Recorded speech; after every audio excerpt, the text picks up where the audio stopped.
저희 2014학년도 12번 기출문제에 대해서 좀 보겠습니다. 예. 우선은 뭐 관련되어 있는 내용들을 잠깐 좀 보고 문제를 보도록 하겠습니다. 예. 우선 여기 첫 번째 써져 있는 상황들을 좀 보시면 여기 이제 코사인 사인은 이제 곱해져 있는 저 표현이니까 다음 저희가 볼 기출문제에서 여기 코사인 사인을 곱해놓은 이제 매개변수 표현이 나오는데 이게 지금 회전면에 대한 매개변수 표현이다 라는 걸 이제 확인을 하실 수 있으셔야 돼요. 그래서 그냥 일반적으로 써져 있는 표현으로 보시면 여기 지금 HU에다가 이제 코사인 사인을 곱한 식이 지금 표현되어 있는데 여기 지금 뭐 y 값이 0이 들어가 있으니까 그냥 xz 평면에서 HU, 뭐 GU라는 매개변수 표현이 이렇게 있다라고 보시면 돼요. 그래서 여기 칠판을 xz 평면이다 라고 이제 보시면 이제 xz 평면에서 뭐 HU, GU에 대한 뭐 매개변수 표현이 이렇게 있다라고 봤을 때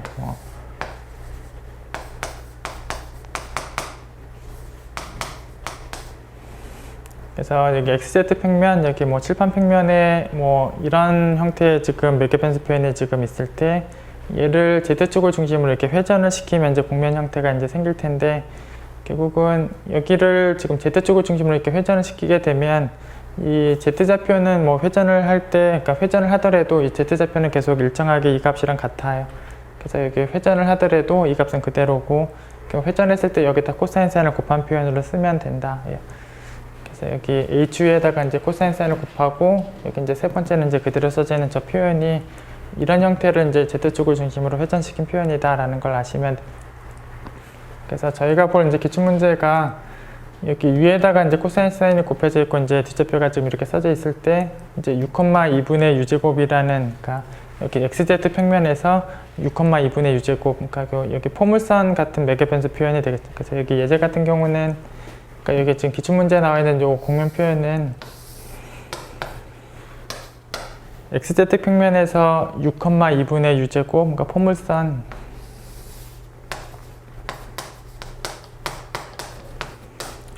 xz 평면에서 6,2분의 u제곱이라는 이 곡선상에 있는 부분을 여기 z축을 중심으로 회전시킨 뭐 그릇처럼 생겨 있는 그런 표현이 이 곡면에 대한 표현이다라는 걸 아시면 돼요. 그래서 여기 코사인 사인이 곱해져 있는 표현을 보고 이제 회전면에 대한 표현이다라는 걸 아시면 돼서 다음 기출문제 여기 14학년도 12번 기출문제도 이게 지금 어떤 형태를 이 포물선을 회전시킨 회전면이다라는 걸 아시면 돼요.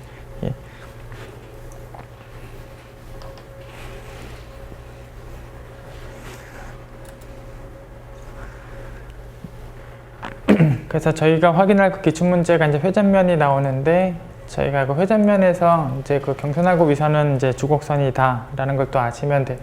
그래서 그 이제 경선이 어떤 선인지 뭐 위선이 어떤 선인지를 이제 직관적으로 좀 보실 수 있고 그것들이 다 주곡선이다라는 상황을 좀 아시면 돼요. 그럼 이제 측지곡률을 이제 확인하는 부분이 이제 문제에서 나오는데 이제 경선 같은 경우는 이제 측지곡률이 항상 0이다라는 게 이제 보장되어 있는 내용이 위선 같은 경우는 이걸 0이다 라고 이제 보장하지 않아요. 그래서 지금 경선에 대해서는 측지곡률이 이제 0이 되는 게 보장된다 라는 것도 좀 기억을 해 두시면 뭐 계산하시는데 좀 도움이 되실 수 있어요.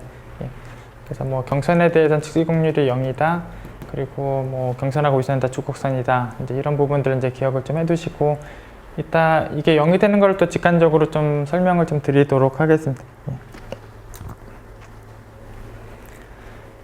여기 이제 14학년도 이제 12번 기출문제가 이제 나와 있는데 좀 보겠습니다. 여기 아까 이제 미리 저희가 확인하고 왔듯이 얘는 이제 6,2분의 u제곱 여기 칠판에 아까 6,2분의 u제곱을 이제 그린 그 포물선 곡선을 회전시킨 그런 회전면이다라는 걸 저희가 아시면 되고 아니면 얘를 이렇게 확인하시는 것도 가능해요. 그러니까 얘를 x, y, z라고 이제 썼을 때 그러니까 여기를 순서대로 x, y, z라고 썼을 때 여기 x제곱 더하기 y제곱이 결국 x제곱 더하기 y제곱이 이제 u의 제곱일 거고 이제 u의 제곱 그러니까 u의 제곱은 결국은 여기 z에다가 이제 2배 한 거이기도 하기 때문에 2배의 z하고 같다 뭐 이렇게 쓴 것도 결국은 여기 나와 있는 표현이나 여기 나와 있는 표현이 사실 같은 표현이고 사실 이 표현을 보고서도, 그러니까 사실 이런 표현을 보고서도 이게 회전면이다 라는 것도 역시 아실 수 있으셔야 되는데, 직관적으로 이렇게 보시면 돼요. 여기 뭐 Z가 1인 평면하고를 확인해 보면, 이 곡면하고 Z가 1인 평면하고를 확인해 보면, Z가 1인 평면하고 이 곡면을 자르게 되면 X제곱 더하기 Y제곱이 1이라는 어떤 원의 기형이 나타나고, 뭐 Z가 뭐 3이라는 평면하고 자르게 되면 X제곱 더하기 Y제곱이 6이라는 이제 원의 기형이 나타나고, 일반적으로 Z가 이제 Z0인 뭐 그런 평면하고 이 곡면하고의 교선 상황들을 보면 어차피 여기 우변값이 뭐가 돼도 원의 기형이 계속 나타나는 상황들이 결국은 Z가 Z0라는 평면하고 자를 때마다 그 교선의 형태가 계속 원이다 라는 거는, 여기 Z축을 중심으로 회전을 시켰을 때가 사실 뭐 문제 상황하고 다른 뭐 어떤 다른 선을 갖고 와서 이렇게 회전을 시키더라도, Z축을 중심 회전시키면 Z가 몇인 평면으로 자르더라도 어차피 자른 교선이 당연히 원의 기형이 당연히 되는 상황이 맞아요.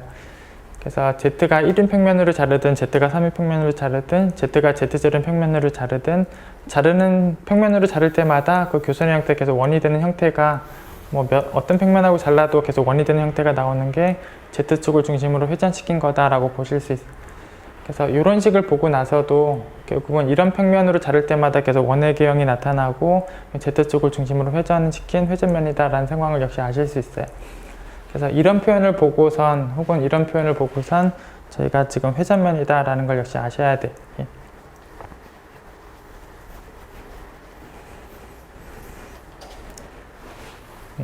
그래서 우선은 뭐 이렇게 바꾸고 나서 확인하고 뭐 회전면인 걸 아시든, 이걸 보고 바로 회전면인 걸 아시든 이제 회전면이다라는 상황을 아셔야 돼. 그리고 지금 이 V가 지금 0에서 2파이까지로 범위가 나와 있으니까 그 회전을 시키는 방향이 이제 한 바퀴를 다 회전시켰다라고 보시면 돼. 그래서 아까 잠깐 미리 그렸듯이 여기 6,2분의 U제곱, 이제 거기 선상에 있는 그런 점들이 이제 회전시킨, 결국 V가 지금 한 바퀴를 다 도니까 어떤 그릇 모양처럼 생긴 게 지금 주어져 있는 M이다라는 거를 정확하게 좀 보시면 돼. 그래서 얘를 회전시키면 어떤 그릇 같은 모양의 회전면이 생길 거예요. 그래서 저 M은 뭔가 얘를 회전시킨 뭐 그릇처럼 생긴 그런 면이다라는 거를 보시면 되고, 지금 U는 그냥 제한 없이 그냥 양수라는 0보다 크거나 같다라는 조건만 있으니까 이게 뭐 끝없이 쭉 뻗어 있는 상황으로 보시면 그래서 뭐 끝없이 쭉 뻗어 있는 그런 상황이 지금 M에 대한 식으로 나와 있는데, 여기 지금 S를 보시면 U하고 V가 좀 제한되어 있어요. 그래서 U는 1까지로 V는 파이까지로 제한이 되어 있고, 그래서 저 S 같은 경우는 결국은 여기 1까지만 지금 제한이 되어 있어서 결국은 이 정도까지의 선만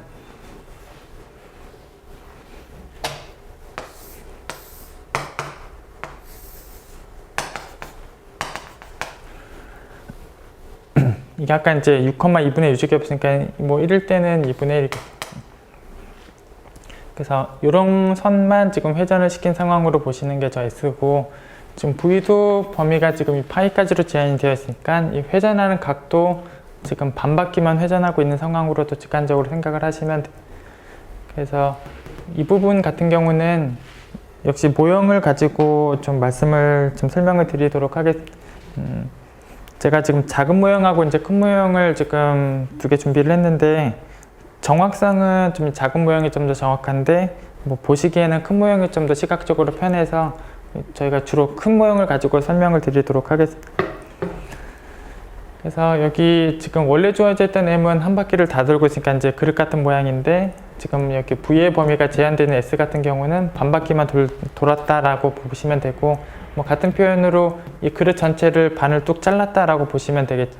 그래서 일단 작은 모형을 잠깐 먼저 보시면은, 여기 지금 초록색 선이 여기 지금 포물선에 대한 시기라고 보시면 돼요. 여기 반쪽이 회전하기 전에 대한 뭐 경선으로 보시면 돼요.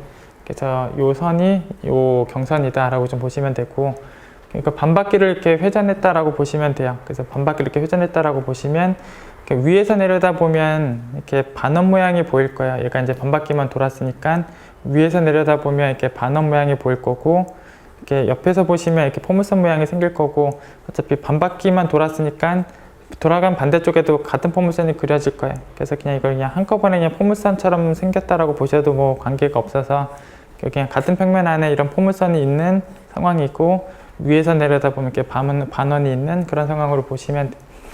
그래서 여기 S에 대한 뭐 직관적인 그 상황을 보기 위한 이제 모형물을 머릿속으로 좀 생각을 해두시면, 이렇게 포물선이 있고 이렇게 반원 부분이 있는 그런 부분이고, 지금 이 노란색으로 되어 있는 그 표현, 노란색으로 되어 있는 이 면 부분이 S에 대한 부분이다라고 이제 생각을 직관적으로 하시면 돼요. 예. 그래서 뭐 정확성은 조금 떨어지지만 좀 큰 모형으로 좀 대신 보도록 하겠습니다. 예.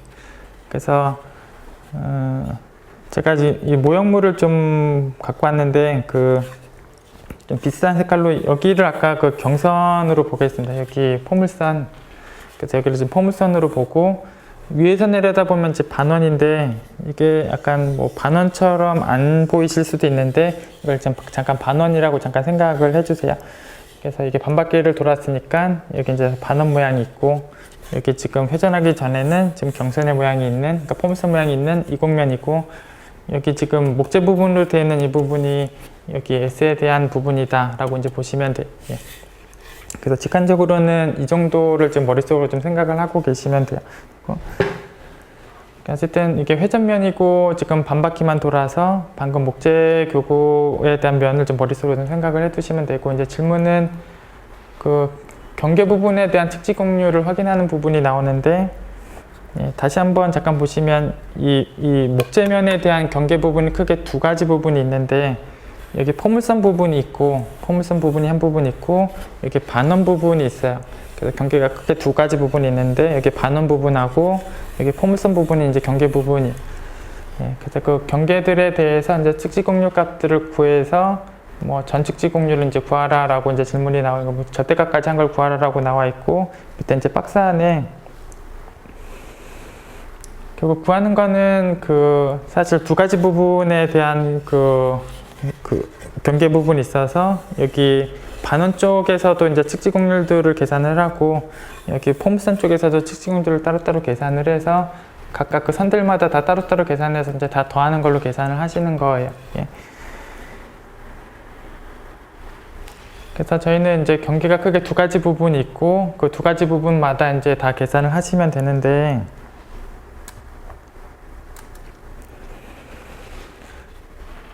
물론 이제 여기 이제 풀이를 보시면은 뭐 식을 구체적으로 쓰면서 계산하는 부분들이 물론 쭉 적혀져 있는데, 저희가 이 직관적인 형태를 보고 저희가 계산하지 않고도 이제 답을 적을 수 있는 부분들이 일부분 있는데, 뭐 그런 부분들에 대해서는 저희가 이제 직관적으로 좀 생각을 해 두고 가도록 하겠습니다.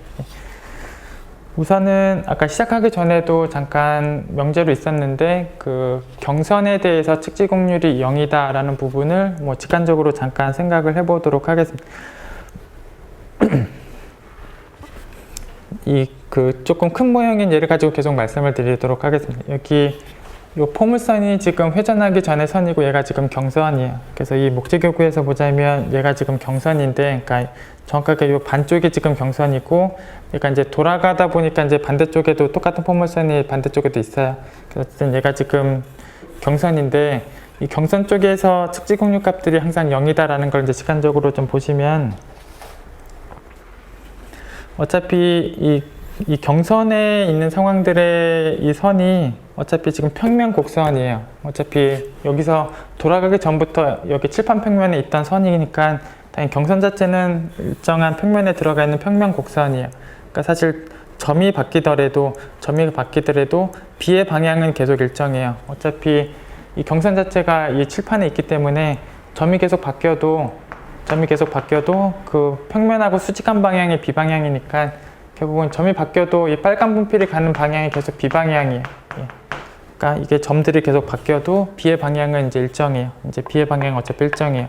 그래서 B의 방향은 일정하고, 저희가 측지공률은 이제 B하고 U를 내적해서 이제 구할 텐데, 이제 U 같은 경우는 물론 이 곡면하고 이제 수직한 방향인데, 물론 이 점이 바뀔 때마다 이제 유의 방향이 조금씩 바뀌겠죠. 이제 유의 방향이 조금씩 바뀔 테지만 어차피 이 유들은 어차피 아까 그 비들하고 계속 수직해요. 그러니까 여기 아까 이제 B 방향하고 여기 U 방향하고,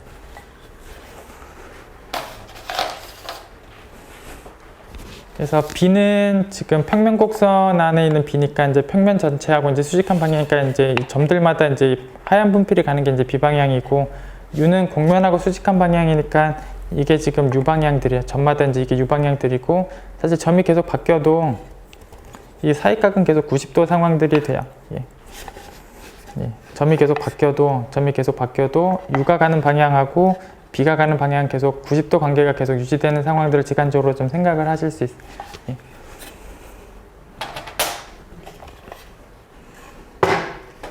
그러니까 여기 단면에서 다시 한번 말씀을 드리면, 이렇게 B는 이렇게 지금 칠판하고 수직한 방향이고, U는 이제 곡면하고 수직한 방향이어서 이 점들마다 이제 이게 U 방향들일 거예요. 그래서 여기 B하고 U는 점이 계속 바뀌어도 수직한 건 어차피 마찬가지. 예. 그러니까 어차피 U도 계속 바뀌겠지만 지금 여기 칠판 안에 완전히 들어가 있어요. U들이 다 칠판 안에 다 들어가 있고, 뭐 B는 어차피 지금 칠판하고 다 수직하기 때문에 점이 계속 바뀌어 나가도 B하고 U는 계속 수직한 관계가 맞아요. 그래서 이 경선 같은 경우는 항상 B하고 U가 수직해요. 그래서 경선 같은 경우는 B하고 U가 수직하고, 그래서 여기 사실 뭐 식을 써 내려가면서 여기 사실 1번이 지금 경선 쪽에 대한 부분을 확인하고 있는데, 결국 계산을 다 해보고 나면 어차피 0이라는 걸 계산으로 확인하실 수 있는데, 이미 계산하기 전에도 직관적으로 경선 쪽에서는 B하고 U가 항상 수직하고 항상 내적이 0이고 어쨌든 축지각률의 값이 항상 0이다 라는 거를 직관적으로 이렇게 생각을 좀 해보실 필요가 있어요. 그리고 또 다른 관점에서 좀 잠깐 생각을 해보시면, 이 경선 안에 있는 예를 들어서 뭐 이 원점하고 여기 뭐 이 점하고 이 점과 점 사이에서 뭐 잠깐 단면을 보기 전에도, 그러니까 여기 돌아가면서 생기는 각각의 그 선들이 다 같은 형태가 될 텐데, 어차피 그냥 여기서 계속 말씀드리겠습니다. 이 점하고 이 점에서, 그러니까 편의상 국면에서 이 점하고 이제 여기 쭉 수직으로 내려간 이 선하고, 그러니까 이 점하고 점을 두 개 찍고 나서 이 점과 이 점 사이를 곡면을 따라가는 최단거리를 구한 게 여기 경선이 돌아가면서 생겼던 그 선, 포물선이 정확하게 최단거리가 이제 맞는지에 대한 상황들을 생각해 본다라고 하면, 여기서 그냥 말씀을 드리겠습니다. 그래서 이 점하고 이 점에 대해서 곡면 안에 있는 점을 두 개 주고 나서, 그러니까 이 경선상에 있는 점 두 개를 주고 나서 이 점과 이 점을 최단거리로 곡면을 따라가는 선이 경선을 따라가는 게 맞느냐를 직관적으로 생각하실 때는, 이 점에서 저평면을 올려놓은 다음에 이 경선을 저평면 쪽으로 사양을 시켰을 때, 이 경선을 저평면 쪽으로 사양을 시켰을 때 당연히 직선이 나오겠죠. 그래서 당연히 직선이 나오고, 결국은 그게 직선이 나온다는 얘기는 이 경선을 따라가는 게 최단거리가 맞다라는 얘기를 한 거이기도 해요. 예. 그래서 이 경선상에 있는 점에서 경선을 따라가는 그 선이 최단거리로 따라가는 선이 맞다라는 거를 여기 저평면을 올려놓고 나서 경선을 저평면 쪽으로 사양을 시켜보면 직선이 나온다라는 상황으로 생각을 해보셔도 돼요. 어쨌든 저희가 직관적으로 저희가 좀 생각해 보실 부분 중에 하나는, 경선 쪽에서는 측지곡률이 0이다. 여기 B하고 U의 내적이 이제 0이다 라는 상황을 직관적으로 이제 아실 필요가 있고, 여기 뭐 식 쓰는 과정에 대해서 잠깐 좀 보시면, 그 경계가 크게 두 가지 부분이 있는데, 이제 포물선 부분이 하나 있고 지금 반원 부분이 하나 있는데, 일단 여기 포물선 부분에 대한 매개 변수 표현을 쓰려고 하면 이 식을 그대로 쓰시면 되겠죠. 여기가 아까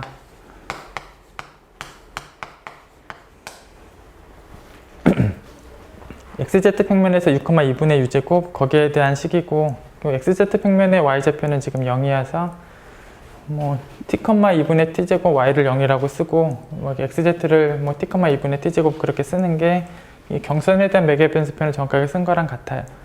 그리고 이 경선만 쓰자면 저기 t의 범위를 0부터 1까지 쓰면 이제 경선에 대한 식인데, 어차피 180도를 회전하고 나면 정반대쪽에도 같은 모양의 포물선이 결국 생겨서 그냥 그 부분을 그냥 한꺼번에 썼어요. 그래서 그냥 마이너스 1부터 1까지를 쓰면 이게 반대쪽에 생기는 포물선까지를 한꺼번에 쓴 거가 돼서 마이너스 1부터 1까지로 범위를 쓰게 되면 결국은 요 반쪽이 지금 경선이었는데 돌아가고 난 반대쪽에 있는 선까지 여기 통째로 이 포물선이 지금 다 연결되어 있으니까 이걸 한꺼번에 쓴 식이다라고 보시면 돼요.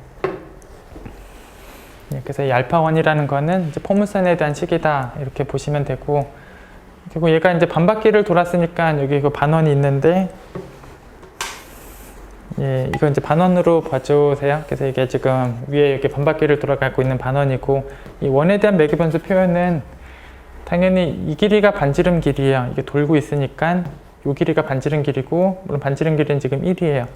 그래서 반지름 길이가 1이니까 이제 1 곱하기 코사인하고 1 곱하기 사인을 쓰시면 이제 반지름 1이 되도록 쓴 거고, 여기 1일 때 값이 지금 2분의 1이에요.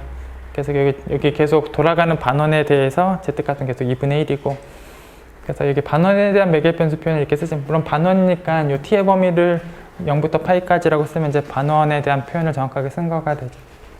그래서 경계가 크게 두 가지 부분이 있고, 포물선 부분이 있고 이제 반원 부분이 있는데, 정확하게 이런 식으로 매개 변수 표현을 정확하게 쓰실 수 있어요.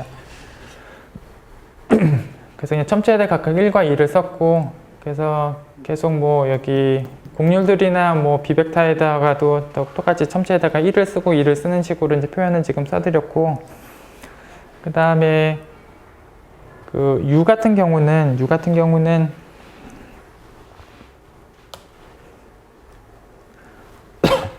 그냥 얘를 XU, U로 편미분, V로 편미분을 해서 XU, XV 구해서 이제 외적하고 단위화를 시켜서 U를 구하시면 되고, 아니면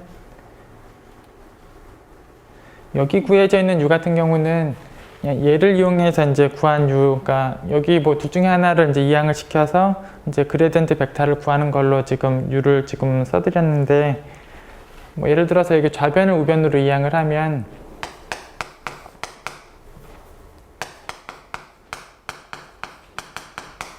그래서 좌변을 우변으로 이항하면 이제 이런 식이 되고, 얘를 x로 편미분, y로 편미분, z로 편미분한 그레디언트 벡터를 이제 구해서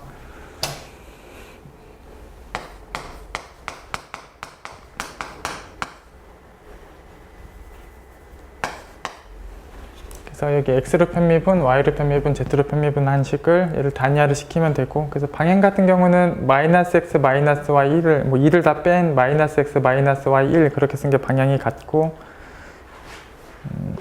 예, 그래서 뭐 마이너스 x, 마이너스 y 1, 뭐 방향은 그 방향이고, 걔를 결국 단위화를 시키면 되니까 이 방향을 결국은 뭐 단위화를 제곱해서 1, 뭐 제곱해서 다 더해서 루트 치운 게 결국 크기니까 이렇게 나눈 게 이제 U라고 쓴 거이기도 해요. 그래서 뭐 여기 그레디언트 벡터를 구해서 결국 뭐 단위화까지를 하고 난 다음에 U를 구하셔도 돼요. 그래서 뭐 XU, XV를 이용해서 구하시든 뭐 U를 저렇게 구하시든 이제 편하신 대로 이제 구하시면 되고, 그 다음에 이게 사실 이항을 우변을 좌변으로 이항한 거랑 좌변을 우변으로 이항한 거가 부호가 정반대가 되기 때문에 여기 이제 지금 쓴 것처럼 이제 좌변을 우변 쪽으로 이항하고 이렇게 구한식하고 반대로 이항한 거하고 당연히 부호가 정반대로 나올 거예요. 그래서 이항을 누구로 하느냐에 따라서 지금 U의 방향에 정반대로 나오는 U가 나올 수도 있기도 한데, 이게 문제가 최종적으로 그 절대값까지 구하라고 했기 때문에 사실 U의 부호가 바뀌는 거는 뭐 이 문제에서 답하는 거랑 영향력이 없어요. 그래서 뭐 이항을 혹시 반대로 하시면 여기 써져 있는 거랑 뭐 정반대 방향의 U가 나오겠지만 나중에 절대값을 할 거여서 뭐 문제에서 답을 구하는 거에는 크게 뭐 바뀌는 건 없다 이렇게 보시면 돼요. 그래서 어쨌든 저희는 뭐 계산을 거쳐서 뭐 곡률 구하고 비 구하고 뭐 U 다 구해서 뭐 이렇게 영인 상황을 계산으로 확인하실 수 있지만, 경선이 항상 B와 U가 수직한 관계가 있고 항상 그 경선 쪽의 측지공률이 항상 0이다 라는 부분을 아까 이제 B의 6의 수직한 관계를 머릿속으로 좀 떠올리시는 것도 좀 생각을 하실 필요가 있다 예요.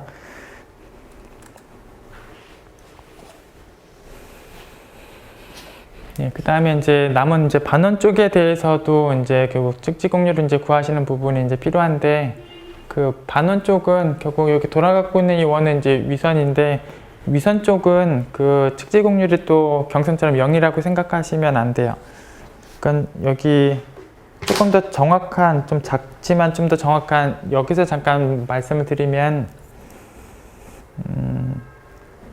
여기 지금 보시면 이제 이 위선이 지금 요 반원인데, 이쪽에서의 그 B하고 U의 관계를 잠깐 보시면은, 어차피 이 반원도 어차피 평면 곡선인 건 아까 경선하고 마찬가지예요. 어차피 이 반원도 평면 곡선인 건 마찬가지고, B도 일정한 건 마찬가지예요. 어차피 이 반원도 평면 곡선이고, 점이 바뀌어도 이제 B가 계속 일정한 건 마찬가지인데, B하고 U의 관계를 잠깐 보시면, 옆으로 잠깐 보시면, 포물선이니까 약간 이렇게 휘어 있어요. 당연히 포물선이니까 휘어 있고, 이 점들마다 유의 방향들이 다 있을 거고, 그러니까 이 경선의 점들에 대한 유의 방향이 이 정도쯤 될 거예요. 직관적으로. 여기 지금 수직하니까 이 정도쯤 될 거고, 아까 B는 이 방향이고 U는 이 방향.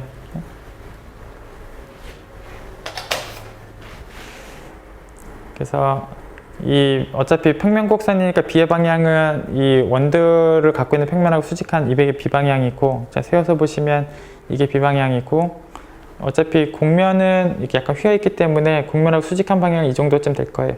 물론 수직하지 않아요. 그래서 이 위선 쪽에서 이제 B하고 U의 내적한 관계는 물론 수직하지 않다라는 것도 직관적으로 생각을 해보실 수 있습니다. 어쨌든 여기 두 번째 부분 계산하는 게 이제 반원 쪽에 대해서 뭐 이제 곡률 계산하고 뭐 B 계산하고 이제 U 계산하고 있는데, 어차피 U는 아까처럼 그냥 이렇게 그레디언트 벡터를 이제 단위화시킨 걸로 지금 U를 썼고, 아까 그 원 같은 경우는 지금 반지름이 지금 아까 1이었기 때문에 x제곱 더하기 y제곱은 아까 1이었었어요. 예, 그래서 이게 x제곱 더하기 y제곱은 지금 1이니까 요 식을 그대로 이제 1까지 이제 넣은 걸로 쓰시면 정확하게 이 위선 쪽에 대한 반원 쪽에 대한 뭐 u를 정확하게 쓴 것이 돼요. 그리고 뭐 곡률도 물론 이제 매개 변수 표현을 둔 걸 이용해서 계산할 수도 있겠지만, 어차피 원이라는 걸 저희가 알고 있고 반지름도 1인 걸 지금 알고 있기 때문에 뭐 1은 역수치해봤자 1이니까 뭐 계산을 하지 않더라도 지금 곡률값이 1이다 라는 거는 저희가 아실 수 있고, 그 다음에 어차피 이 반원도 방금 전에 말씀드린 대로 평면곡선이고, 그 평면곡선이면 어차피 B방향은 어차피 그 평면하고 수직한 방향에 지금 B방향이 그래서 여기 이렇게 반원이 그려지고, 반원 자체도 이 정도의 평면에 있을 거고, 이 평면하고 수직한 방향이면 당연히 위로 올라가는 방향이 될 거고, 001 방향이 당연히 B방향이 돼요. 그래서 역시 뭐 이 B방향이나 곡률은 뭐 계산을 하지 않더라도 그냥 곡면의 상황을 머릿속으로 생각을 해보시면 충분히 이렇게 확인하실 수 있는 상황이 돼요. 어쨌든 이제 U하고 이제 B하고 곡률을 저렇게 다 확인하실 수 있고, 이제 내적의 식인값도 역시 확인하실 수 있게 돼. 네, 그래서 뭐 여기에서는 이런 값으로, 아까 이제 경선 쪽에서는 0이라는 값으로 이제 구하실 수 있고, 그래서 박스 안에 이제 도움말로 제시되어 있는 상황 그대로 계산을 해서, 아까 여기 경선 쪽에 대해서도 계산을 하고, 여기 반원 쪽에서도 계산을 하시고, 그래서 여기 경선 쪽에서는 아까 측지곡률이 이미 0이었으니까 뭐 적분한 다 해봤자 이제 0인 거고, 그다음에 여기 이제 위선 쪽은 여기 이제 측지곡률이 이제 루트 2분의 1이 나왔어요. 그래서 루트 2분의 1을 이제 적분하시면 되고, 결국은 상수니까 이제 적분하는 게 이 알파2의 이제 길이만 더 곱하시면 되는데, 어차피 알파2는 지금 이 반원이고, 뭐 반지름이 지금 1이에요. 그러니까 반지름이 1이니까, 뭐 반지름이 1인 원 전체면은 물론 이제 2파일 텐데, 반원이니까 여기 둘레의 길이는 당연히 파이가 돼. 그래서 알파2의 길이만큼을 더 곱하면 될 텐데, 뭐 반원이니까 반지름이 1이고, 반원이니까 물론 파이가 그 둘레의 길이에요. 그래서 이 상수값에다가 이제 파이까지 곱하시면 이게 최종적으로 이제 적분한 값이고, 물론 이게 이제 물어본 이제 값이 뭐 절대값을 하게 되면 물론 똑같이 이 값이 되고, 아까 잠깐 말씀드렸듯이 그레디언트 벡터로 이제 U를 구하는 과정을 하실 때 이 항을 누구를 하느냐에 따라서 위의 방향이 뒤바뀔 수 있고, 여기 부호가 뒤바뀌게 나오실 수도 있는데, 어차피 절대값을 묻고 있어서 뭐 그건 답에 영향이 없다 이렇게 보시면 돼요.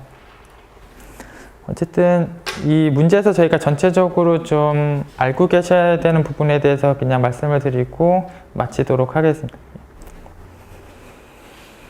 우선 뭐 필요한 부분 중에 하나는 여기 코사인 사인이 곱해져 있는 표현이 나온 걸 보고 이제 이 정도의 선이 돌아간 회전면이다 라는 걸 아셔야 되고, 아니면 XYZ에 대한 관계식으로 표현이 나와 있더라도 이것도 회전면이다 라는 걸 이제 아셔야 되고, 그 다음에 이제 이 회전면에 대해서 이제 경선과 이선이 다 이제 주곡선이고, 그 다음에 경선 같은 경우는 저희가 이제 아까 다시 한번 말씀드린 경선 같은 경우는 B하고 U가 항상 수직하다 해요. 그래서 이 경선 쪽에서는 B하고 U가 항상 수직해서 경선 쪽에서 측지공률이 항상 0이다. 이제 그런 부분들을 정확하게 좀 알고 계실 필요가 있습니다.